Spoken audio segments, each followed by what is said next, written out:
পবিত্র কোরআন শরীফের 11 নম্বর সূরা হুদের 50 নম্বর আয়াত থেকে 61 নম্বর আয়াতের বাংলা অনুবাদ, সেই সাথে কিছু আলোচনা আসতে পারে। চলুন আমরা শুরু করি। কি আছে এই কোরআনে? সূরা হুদ আয়াত নম্বর 50। এখানে আল্লাহ পাক বলেন, এবং আদ জাতির নিকট ওদের ভ্রাতা হুদকে পাঠিয়েছিলাম। সে বলেছিল, হে আমার সম্প্রদায়, অর্থাৎ হুদ বলছিল, তার সম্প্রদায়কে বলছিল, হে আমার সম্প্রদায়, আল্লাহর বন্দেগী করো। বন্দেগী বলতে এখানে প্রার্থনা, প্রেয়ার বোঝা হয়েছে, বা আরাধনা, ধ্যান, তপস্যা, যজ্ঞ বলতে যা বোঝায় সেটাকে বলেছে, বা নামাজ। এখানে বন্দেগী বলতে নামাজকে বোঝানো হয়েছে। তোমরা সেই সৃষ্টিকর্তার কথা স্মরণ করো বা তাকে আরাধনা করো। তিনি ভিন্ন কোনো মাবুদ নাই, অর্থাৎ সৃষ্টিকর্তা ছাড়া কোনো উপাস্য নাই। তোমরা তো মিথ্যা রচনাকারী। মানে আদ জাতির যে নবী হুদ, সে তার উম্মতকে এই সমস্ত কথা বলছিলেন। সূরা হুদ আয়াত নম্বর 51। নবী হুদ তার সবাইকে বলতেছে, হে আমার সম্প্রদায়, আমি এর জন্য তোমাদের কাছে কোনো মজুরি চাই না। কিন্তু এখানে একটা কথা না বললেই নয়। হে আমার সম্প্রদায়, আমি এর জন্য তোমাদের কাছে কোনো মজুরি চাই না। কিন্তু আমাদের বর্তমানে যে সমস্ত আলেম ওলামা আছে, ওনারা কন্টাকে যান যে আমার এত টাকা না দিয়ে আমি অজে যেতে পারবো না, এরকম। তবে সবাই না। তো কোরআনের বিপরীতে চলে যাচ্ছে না আলেমদের আচরণ। দেখেন, নবী হুদ বলতেছে, হে আমার সম্প্রদায়, আমি এর জন্য তোমাদের কাছে কোনো মজুরি চাই না, মজুরি বা বিনিময় চাই না। আমি শুধু তোমাদেরকে হেদায়েতের বাণী পৌঁছে দিচ্ছি। কিন্তু আমাদের আলেমরা কিন্তু এই ওয়াজে প্র্যাকটিস করে, এবং ওয়াজ করলে তাদের প্রচুর আয়। হ্যাঁ, এ কথা অস্বীকার কোনো সুযোগ নাই। তারা এটা একটা ব্যবসা হিসেবে ধরে নিয়েছে। কিন্তু কোরআনের আইন সমাজে আসলে নেই। তার একটা উদাহরণ দেয়, বেশি উদাহরণ দেবো না। সেটা হচ্ছে যে গত 71 সালে আমাদের বাংলাদেশ স্বাধীন হয়েছে। গত 71 সালে স্বাধীন হওয়ার পর থেকে আজকে, এই যে আজকে হচ্ছে আপনার সম্ভবত 14 তারিখ, 14/2/2025 সাল। তো এ পর্যন্ত যে ধর্ষণের দায়ে পাথর মেরে হত্যা করার কাহিনী আমি খুব একটা শুনি নাই। বা চুরির দায়ে হাত কেটে ফেলানো হয়েছে। চুরির দায়ে যদি হাত কেটে ফেলানো হয়, তাহলে আমার মনে হয় যে 90% লোকের হাতের কবজি থাকবে না, সবার হাত কেটে ফেলতে হবে, কারণ অধিকাংশই চোর। আর এটাও বলতে হবে যে এটা হচ্ছে আপনার নবীরা, আমাদের প্রধানমন্ত্রী শেখ হাসিনা বলে গেছেন যে আমি পাশে চোরের খনি। আপনারা জানেন যে তার একজন পিওন 400 কোটি টাকার মালিক যদি হয়, তাহলে ড্রাইভার হয়েছে 1600 কোটি টাকার মালিক, আর সচিবরা হয়েছে লক্ষ কোটি টাকার মালিক, তাই না? এরা সব লুটপাট। আপনি যদি একটা অ্যাপ্লিকেশন নিয়ে বা কোনো একটা কাজে যদি সচিবালয়ে ঢোকেন, তো সেখানেও কিন্তু আপনাকে কম করে হলেও 1-2 হাজার টাকা, 5,000 টাকা না দিলে পুলিশ আপনাকে সচিবালয়ে ঢুকতে দেবে না। আমিও নিজে ঢুকে দেখছি, আমি নিজেও ঢুকছি সচিবালয়ে, কিন্তু টাকা না দিলে তারা ঢুকতে দেয় না। সব জায়গা লুটপাট, ধরো মারো খাও। অথচ আমরা নামের মুসলমান, আমরা তলারটাও খাবো, উপরেরটাও খাবো। এরকম তো একটা আমাদের mentality, preparation. It is very bad habit. Let's go next sentence. হে আমার সম্প্রদায়, অর্থাৎ এটা হচ্ছে আপনার সূরা হুদের 51 নম্বর আয়াত। এখানে আল্লাহ বলেন, হে আমার সম্প্রদায়, আমি এর জন্য তোমাদের কাছে কোনো মজুরি চাই না। আমার মজুরি তার নিকট। তার বলতে সবসময় বুঝবেন যে সেই মহান যিনি সৃষ্টিকর্তা, যিনি বিশ্বজাহানের পরিচালক, তার কথা বলেছে। আমার মজুরি তো তার কাছে, তিনি নেকি দেবেন, সব দেবেন, তিনি জান্নাতে প্রবেশ করাবেন, সে কথা বলা হয়েছে। আমার মজুরি তো তারই নিকট, তিনি আমাকে সৃষ্টি করেছেন। তোমরা কি বুঝতে পারো না? এই যে আমরা, এই যে আমি কোথায় ছিলাম, কোথায় আসলাম, কেন আসলাম, কিভাবে আসলাম, আমাকে কে পাঠালো, কেন পাঠালো, কী উদ্দেশ্যে পাঠালো, আবার কোথায় চলে যাব, এটা মানব মনের ভাবনা। এটা চিন্তা করা উচিত। আমাকে কেউ না কেউ, আমাকে সে যে হোক, সে গড হোক আর ঈশ্বর হোক আর লর্ড হোক আর গোবিন্দ হোক আর নারায়ণ হোক আর প্রজাপতি হোক আর ঈশ্বর হোক আল্লাহ হোক আর রাব্বি হোক, কেউ না কেউ একজন অদৃশ্য ওর থেকে আমাকে নিয়ন্ত্রণ করছে ঘুড়ির মতো, এটা বুঝতে হবে। এবং তারই কাছে আমাদের ফিরে যেতে হবে মৃত্যুর পরে। মৃত্যু অবধারিত, এই জিনিসগুলো খেয়াল রাখতে। আর যদি মৃত্যুর ভয় কারোর মধ্যে থেকে থাকে, আমার মনে হয় তার দ্বারা অন্যায় কাজ হওয়াটা সহজ না। কিন্তু অত্যন্ত পরিতাপের বিষয় হলো সত্য যে আমাদের সমাজে অন্যায়ের ছড়াছড়ি, অন্যায়ের প্রতিযোগিতা চলছে, কে কাকে কিভাবে ঘায়েল করতে পারে সেই চর্চা আমরা ব্যাপকভাবে করে যাচ্ছি। যাক, মূল কথা আসি। এবার আমরা আলোচনা করব সূরা হুদ আয়াত নম্বর 52। এখানে বলা হয়েছে, হে আমার কওম। দেখেন বারবার বলতেছে, কে বলতেছে? নবী হুদ তার কওমকে বলতেছে, হে আমার কওম, স্বয়ং প্রভুর কাছে ক্ষমা চাও, স্বয়ং প্রভুর কাছে, তোমার নিজ প্রভুর কাছে ক্ষমা চাও, তারপর তওবা করো। তওবা করো মানে কি? ফিরে আসা। তওবা শব্দের অর্থ বিরত থাকা বা ফিরে আসা। আমি যে অন্যায় কাজগুলো করলাম, সে অন্যায় থেকে ফিরে আসার নামই হচ্ছে তওবা। হ্যাঁ, কিন্তু আমি তওবা পড়লাম কিন্তু ওই অন্যায় কাজ থেকে ফিরে আসলাম না, তাহলে সেই তওবাটা কবুল হবে না, সেটা তওবার বোধে পড়বে না। সে কথা বলছেন, হে আমার কওম, স্বয়ং প্রভুর কাছে ক্ষমা চাও, তওবা করো, তিনি তোমাদের জন্য প্রচুর বৃষ্টি বর্ষাইবেন, তিনি তোমাদের আরও শক্তি দিয়ে শক্তি বৃদ্ধি করবেন, আর তোমরা অপরাধীদের মধ্যে বিমুখ হয় না। কিন্তু এখানে একটা কথা মনে পড়ে গেল, বেদে আছে যজ্ঞের কথা। হে পৃথিবীর অধিপতি, হে বিশ্বজাহানের পরিচালক, তুমি আমাদেরকে চাল দাও, ডাল দাও, নুন দাও, তেল দাও, জ্ঞান দাও, বুদ্ধি দাও, গরু দাও, হ্যাঁ, পশু দাও, হ্যাঁ, শক্তি দাও, সামর্থ্য দাও, হ্যাঁ, সুস্থতা দাও, এরকম আছে। তো ওই কথায় আর কি, যে তার কাছে চাও, সে তোমাদেরকে দেবে। আসলে সব ভান্ডার তো তারই কাছে, তাই না? ওই একই কথা, মানে এই বেদ, বাইবেল, গিরান, তাওরাত, জবুর, ইনজিল, কোরআন, মিশরীয় পুরাণ, গিলগিলাম, মহাকাব্য, জিন্দাবেস্তা, আবেস্তা, এগুলো আসলে ওই একই কথা সৃষ্টিকর্তার কাছে যে যেভাবে কায় মনোবাক্যে প্রার্থনা করে, যার যার মনোবাসনা তার কাছে ব্যক্ত করে, সেই বিষয়টাই এখানে চলে আসছে আর কি। এখন এত যদি লেখা হয়, আমি যেভাবে বললাম একটা বাক্য করে 10টা বাক্য করে, তো এভাবে লিখলে পরে কোরআন শরীফটা হয়ে যাবে আরও অনেক বড়, মানুষের বিরক্ত হবে, পড়তে চাইবে না। এই জন্য একটা সামারি, একটা সংক্ষিপ্ত আকারে একটা কোরআনকে করা হয়েছে। আচ্ছা, তো ভালো, সুন্দর।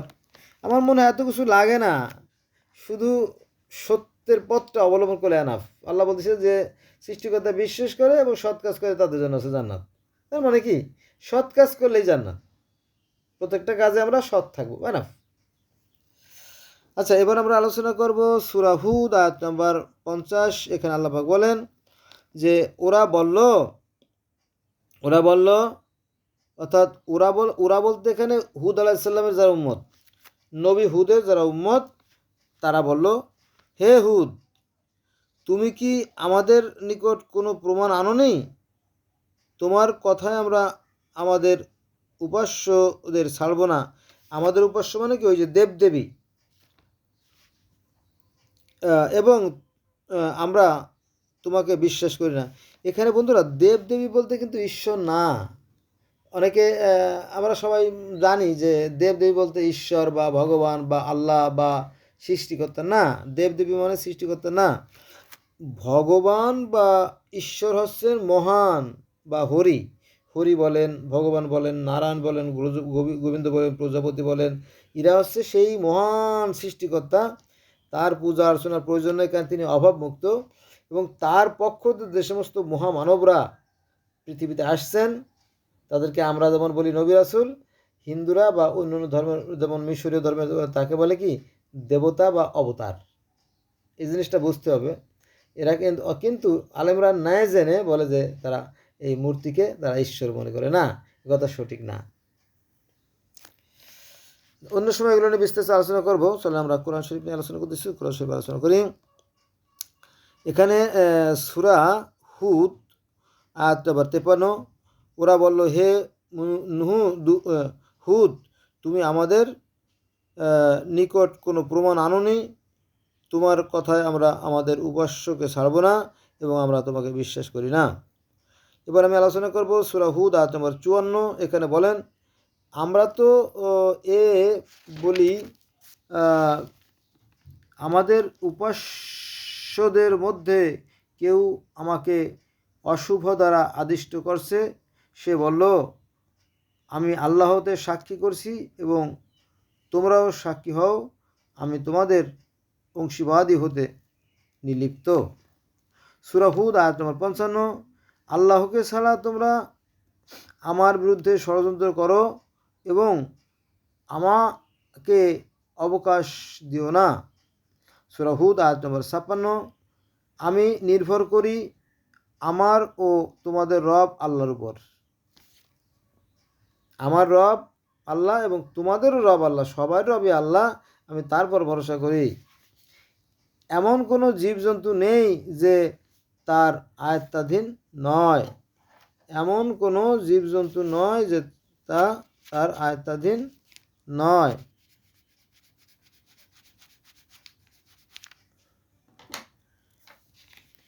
আমার রব সরল পথে আছেন, রব তো সরল পথেই থাকবে। সূরা হুদ আয়াত নম্বর 57। তবুও তোমরা মুখ ফিরিয়ে নিলেও আমি যা নিয়ে প্রেরিত হয়েছি, তবুও তোমরা মুখ ফিরিয়ে নিলেও আমি যা নিয়ে প্রেরিত হয়েছি তা তো তোমাদের নিকট পৌঁছাইছি। অর্থাৎ আল্লাহর পক্ষ থেকে যে সমস্ত হেদায়েতের বাণী আমার কাছে আসছে, আমি সেগুলো তোমাদের কাছে বিস্তাপন করছি, সে কথা বলা হয়েছে এখন। এবং আমার প্রভু তোমাদের পরিবর্তনে অন্য কওমকে স্থলাভিষিক্ত করবেন এবং তোমরা তার কোনো ক্ষতি করতে পারবে না। আমার প্রভু সব কিছুরই রক্ষক। প্রভুর ক্ষমা, প্রভু হচ্ছে অসীম, সীমাহীন, আর মানুষ হচ্ছে ক্ষুদ্র, তাই না? একটা হাতি সৃষ্টিকর্তা যদি আমরা হাতির সাথে তুলনা করি, তাহলে মানুষ হচ্ছে একটা ক্ষুদ্র পিপিলিকার মতো, তাই না? তো এরা কস্মিন কালেও কোনো দিনও সৃষ্টিকর্তার কোনো ক্ষতি করতে পারবে না, তাই না? তো সেই কথাই বলছে যে আমার প্রভু হচ্ছে সব কিছুর রক্ষক, তার ক্ষতি তোমরা কীভাবে করবা? তোমারও জীবনও তিনি দেন, মৃত্যুও তিনি ঘটান, তাই না? এবার আমরা সূরা হুদ আয়াত নম্বর 58। এবং যখন আমার নির্দেশ এলো তখন হুদ ও তার সঙ্গে যারা বিশ্বাস করেছিল তাদের আমার অনুগ্রহে ক্ষমা করলাম এবং রক্ষা করলাম তাদের শাস্তি হতে। ওই যে হুদ আলাইহিস সালামের জাতিকে যখন আল্লাহ পাক ধ্বংস করে দিলেন, তখন যারা ন্যায়পরায়ণ, যারা সৎকর্মশীল ছিল তাদেরকে আল্লাহ ক্ষমা করছেন, আর যারা অসৎ ছিল তাদেরকে মেরে ধূলিসাৎ করে দিয়েছে, নিশ্চিহ্ন করে দিয়েছে। যেমন এখানে একটু কথা না বললেই নয়, সেটা হচ্ছে যে এই যে গত 5/8/2024 সালে প্রধানমন্ত্রী শেখ হাসিনা আমাদের দেশ থেকে বিদায় নিলেন। শুধু উনি না, বড় বড় মহারথী যারা আছে সব এখন জেলে বন্দী, এবং পাতি নেতা যারা ছিল, ছোটো ছোটো নেতা যারা ছিল, তারা পালায় পালায় বিভিন্ন দেশে রাষ্ট্রে চলে গেছে বা আত্মগোপনে আছে, সব চলে গেছে, ঠিক আছে?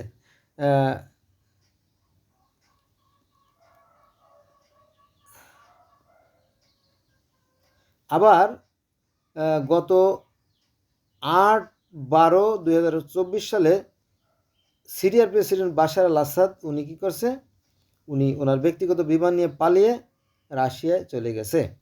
তো ওনার বিরুদ্ধে প্রায় 5 লক্ষ লোক হত্যার অভিযোগ আছে রাসায়নিক অস্ত্র দিয়ে, আর ওনার পিতা হাফিজ আল আসাদের বিরুদ্ধে 80,000 লোক মারার অভিযোগ আছে।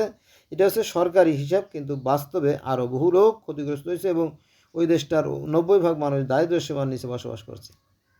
দেখেন, এত বড় প্রতিপত্তি, এত বড় বিত্তবান, এত বড় ক্ষমতাশীল রাজাকেও পালিয়ে যেতে হয়েছে। সাদ্দাম হোসেনকে পালিয়ে যেতে হয় না, তবে তিনি গুহায় পালিয়েছিলেন। এই পালানো, হাসিনের পালানো, বাশার আল আসাদের পালানো এবং সাদ্দামের পালানো, গাদ্দাফের শিরোধান পালানো, তারপরে এগুলো, তারপরে লাদেনের পালানো, তাই না?